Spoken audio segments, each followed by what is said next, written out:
Nagpadayon karon ng operational readiness, site inspection ug troop evaluation sa tibuok probinsya sa Sugbo. Kini gipanguluhan ni Provincial Fire Marshal, Fire Superintendent Manassas J. Bautista uban ang mga personnel sa OPFM Cebu. Ang maong kalihukan nagtinguha ang tanang fire stations, personnel o gamit sa kabumbiruhan andam sa bisan unsang emerhensya. Ang maong kalihukan nagsugo niya tong Oktubre 15 diin gitutukan ng matag seksyon ug ipang-verify ang tanang papeles aron siguradong tinuod ug tukma ang mga datos ug impormasyon.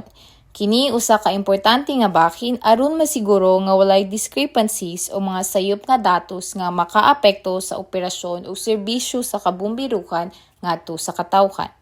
Pinaagi sa nahitabong oversight, na-check kung kinsa ang mga personnel nga nakaagi sa mga special nga trainings, ang kakompleto sa mga firefighting tools, ang maintenance ug operational nga kahimtang sa mga fire trucks, ug ang katukma ug pagkakompleto sa ilang binuwan na report. Sa laing bahin, nagpahigayon usab og dress rehearsal aron masiguro nga kumpleto ang uniforme sa matag personnels. Kini nagpakita sa disiplina, pagka-maorganisado ug kaandam sa pagserbisyo.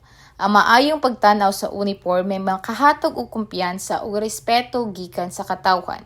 Sumala pa ni Fire Superintendent Manassas J. Bautista, ang maong kalihukan naghatag og garantiya nga ang serbisyo sa Bureau of Fire Protection sa probinsya dili lang basta-basta. Apan usa ka serbisyo nga andam ug makahatag og tin-aw nga plano alang sa kaluwasan sa katawhan sa Sugbo. Alang sa BFP TV, madasigon alang sa kaluwasan sa publiko. Kini si FO1 Jaya May Pugoy.